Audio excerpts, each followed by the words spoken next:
கேக்குதா?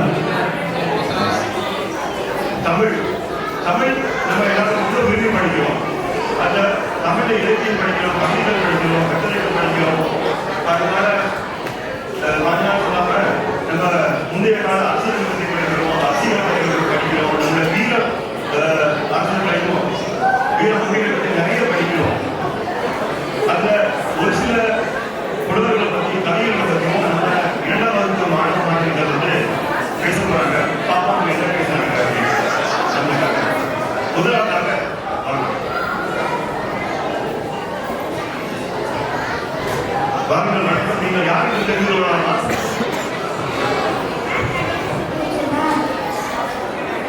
ஓ, வணக்கம். அவைக்கு வந்ததற்கு நன்றி. இன்றைக்கு நீங்கள் இதற்காக என்ன சொல்ல போகிறீர்கள்?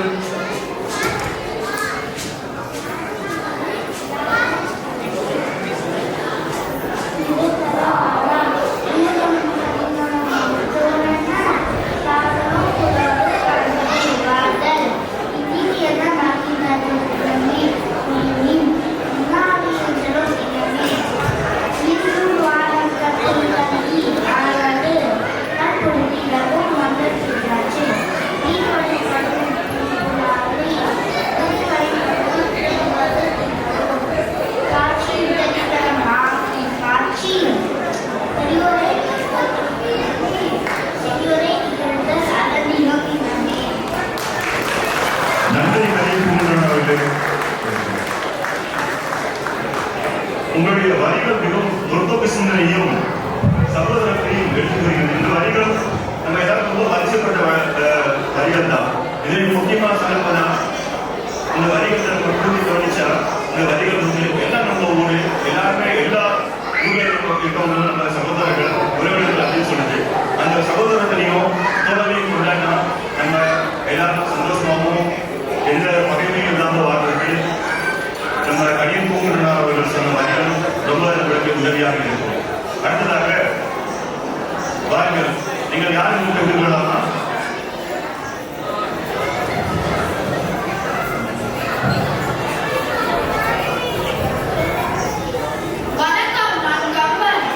ஓ, நீங்கள் கம்பரா?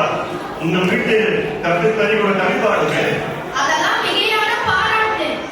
ஓஹோ, அப்படியா? சரி கம்பர் அவர்களே, இன்றைக்கு நீங்கள் எங்களுக்காக என்ன சொல்ல போகிறீர்கள்?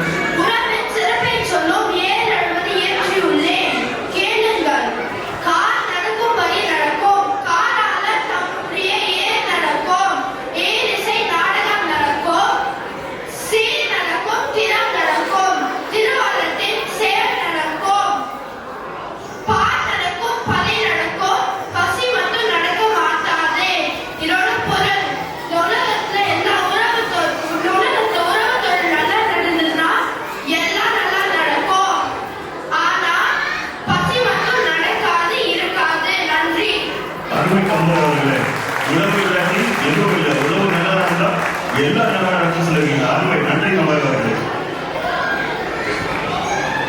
அடுத்ததாக நம்ம அன்றைக்கு யார் வரீங்கன்னு பார்ப்போம். வாங்க. நீங்க யாரு பேர் தெரிஞ்சுக்கலாமா? சொல்லுங்க. வேறு நாச்சியார், நீங்க என்ன சொல்ல வந்திருக்கீங்க?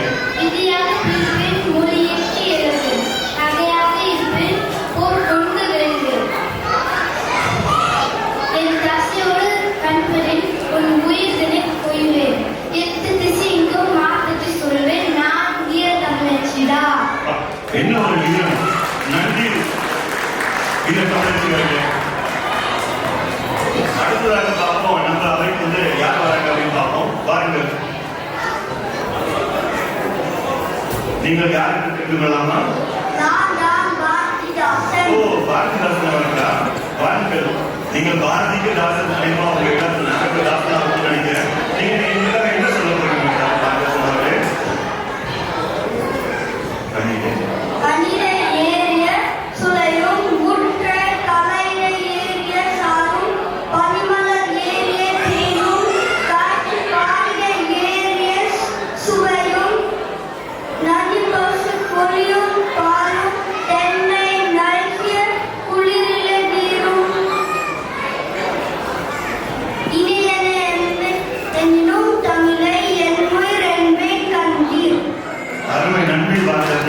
இனிமே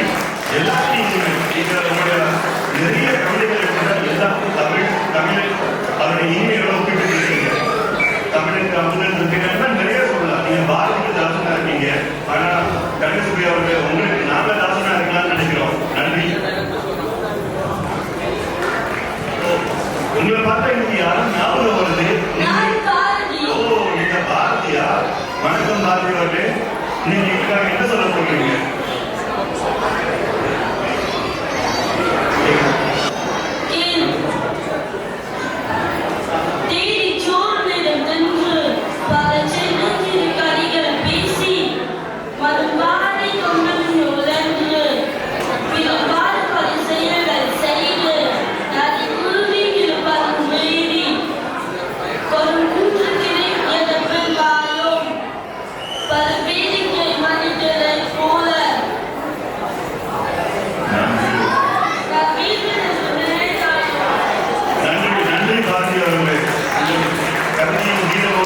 எங்களுக்கு மிகவும் உற்சாகம் ஊட்டுகிறது. நன்றி. ஆனா எனக்கு ஒரு சந்தேகம், உங்க பாட்டு எனக்கு ரொம்ப பிடிச்சிருந்தது. முதல் பதிவு குறிப்பா தேடி சூழலில் திருவிழை அதை நான் ரொம்ப சரியா பண்ணேன் பாரதி அவர்களே. எனக்கு ரொம்ப பிடிச்சது.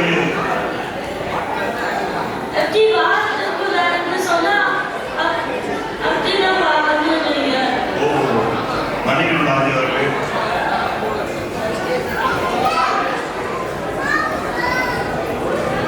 எல்லாத்தையும் கேட்டாச்சு. இவர் கேட்கலாமா வேணாமான்னு சொல்லி கையில கத்தி வேலை வச்சிருக்காரு. யாருமே கேட்கலாமா வேணாமா எது கேட்கலாம் பார்ப்போம். பாருங்கள், நீங்க யார்? பாண்டிய கட்டபொம்மன்.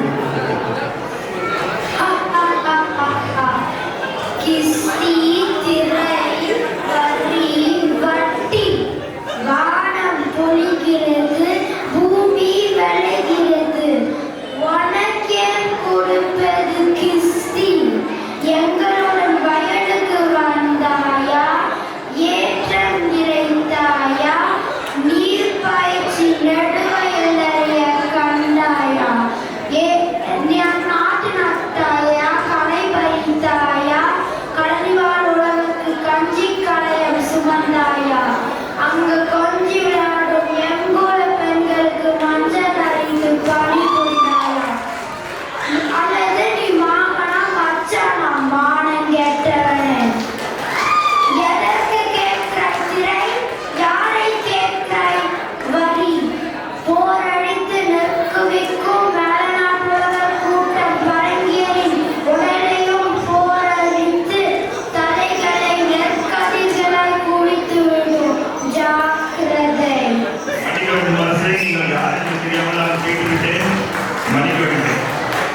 அப்படியா சிறுவனே, ஞாயிற்றுக்கிழமை தமிழ் பள்ளிக்கு வந்தோமா, படித்தோமா, வீட்டு பாடம் பண்ணோமா இருக்கணும், சரியா? சரி அரசே, அப்படி செய்கிறேன். நியாயத்தோடு தமிழ் பள்ளிக்கு வருகிறேன். நன்றி அரசே. இப்படிக்கு கட்டபொம்மன் ஆண்ட திருநெல்வேலி சென்னையில் பிறந்து வளர்ந்த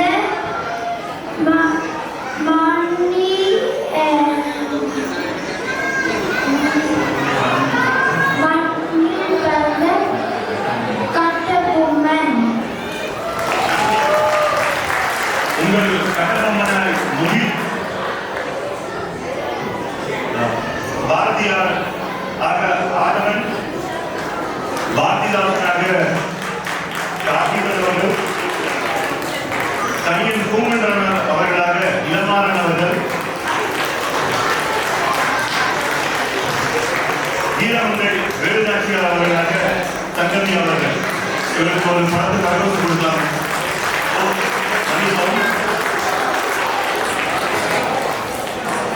கம்பராக அவன்.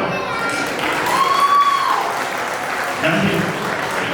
இப்பொழுது முதல் வகுப்பு, இரண்டாம் வகுப்பு அதோட இன்னும் போயிடும் நினைக்கிறீங்க. எங்க 4ஆம் வகுப்பு குழந்தைகள் கூட அருமையா உங்களுக்காக தமிழ் கற்பிக்க வராங்க. நான்காம் வகுப்பின் ஆசிரியர் திருமதி பிரதீபா சம்பத்குமார்.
பகுதியை மருதம் என்றும், கடலும் கடற்கரையை நெய்தல் என்றும், மணலும் மணல் சார்ந்த பகுதியை பாலை என்றும் நிலத்தை பிரித்து வகைப்படுத்தி வாழ்ந்த நாம் இன்று நெகிழி மற்றும் ரசாயன பொருட்களால் பாழ்படுத்தாமல் பாதுகாப்பது நம் கடமை.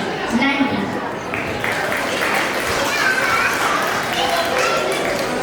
அடுத்து நீர் பற்றி பேச வராங்க மதுவந்தி. நீர் அருவி, நதி, குளம் என்று உலகின் பெரும் பகுதி நீரால் நிறுவப்பட்டுள்ளது. நம் தமிழர்கள் 1000 ஆண்டுகளுக்கு முன்னரே அணைகளை கட்டி நீரோட்டத்தை பயன்படுத்தியுள்ளனர். போக்குவரத்து அமைத்து வணிகம் செய்தனர். நீரின்றி அமையாத இவ்வுலகில் நீர்வளத்தை வீணடிக்காமல் அசுத்தப்படுத்தாமல் பாதுகாப்பது நமது பொறுப்பு. நன்றி. அடுத்ததாக காற்று பற்றி பேச வராங்க சஃபா. வணக்கம். காற்று உயிர் இயங்க மூச்சு தரும் காற்றை திசைக்கேற்ப நம் முன்னோர்கள் வாடை காற்று, தென்றல் காற்று என்று வகைப்படுத்தினர். காற்றின் வேகத்தை கொண்டு பருவகால மாற்றங்களை கணித்தனர். நன்றி. அடுத்து ஆகாயம் பற்றி சொல்ல வராங்க நிதிஷ்.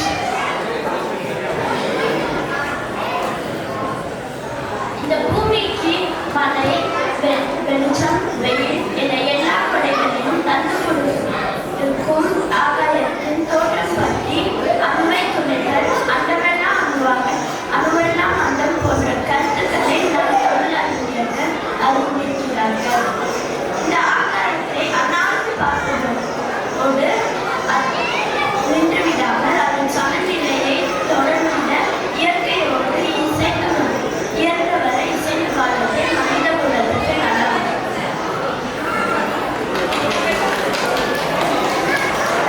அடுத்ததாக நெருப்பு பற்றி பேச வராங்க கந்தனேயன். நெருப்பின் முதலில் கற்காலத்தில் கண்டுபிடிக்கப்பட்டது. நெருப்பின் வெப்பத்தால் திடப்பொருள் திரவமாகும் என்று நம் தமிழ் இலக்கியங்களில் விளக்கப்பட்டுள்ளது.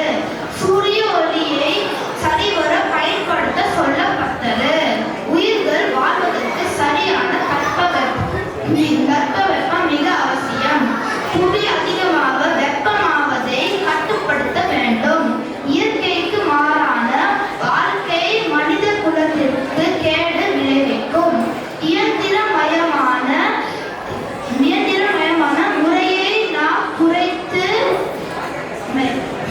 முறையை நாம் குறைத்து இயற்கையை பாதுகாப்பதே நமது தலையாய கடமை. நன்றி. வணக்கம்.